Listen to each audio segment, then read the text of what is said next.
Well, bananas are widely grown in Uganda as a staple food and to generate income for farmers.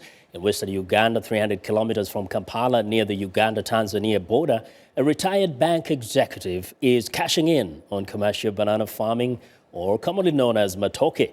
Africa 54's Paul Ndiho recently visited his banana plantation and has our report. Ugandans have been eating bananas or matooke for many years.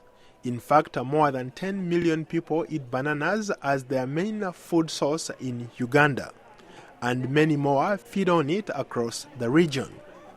In the Isingiro district of western Uganda, a retired central bank executive, Johnson Mubanjizi, owner of several acres of banana plantations, is making a lot of money by growing bananas for commercial export. Mubanjizi harvests about 70 to 100 bunches of bananas for sale per month, and that brings in about $3,000 a month. Well, for a retired bank executive, $3,000 might not be a lot of money, but for ordinary people, it most certainly is a lot of money.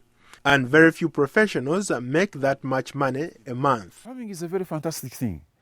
In the first instance, you are assured of food, which is a basic survival right.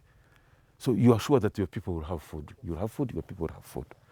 Secondly, farming beyond mere subsistence farming is you produce more food for export, for export outside your own area. So we get people coming to buy this, taking it to Kampala, taking it to the town in Zimbarara. Of recent, my product was going direct to Juba. Mubanjizi's fascination with banana farming started when he was a young man, and he credits his parents for giving him those skills. It's common practice in this part of the country for people to have vested interests in farming, because agriculture is still the backbone of the economy.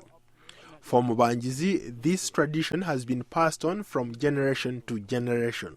It was for my grandfather who lived here in the 30s. So he had this plantation in 1930, during the Second World War. Then he died in 1947, and he left it with my father. And my father died in 1987, he left it with me. After retiring, Mubanjizi revamped and renovated all his plantations, assuring himself of excellent income every month. However, scientists and banana farmers alike are worried about a new type of bacteria called banana wilt. It infects the plant and contaminates the soil, resulting in huge losses, and it's threatening to wipe out all the plantations in the region. We've been attacked by banana bacteria wilt, and actually each family has had a little share of it. But what we have done as a measure is, the most important is to uproot. Whichever you find sick, you uproot the whole thing. Ugandan government scientists at Kawanda Research Station in Kampala are inching closer to finding improved varieties of genetically modified bananas that are resistant to the bacteria. We put provitamin A in banana. It's done in a public research institute.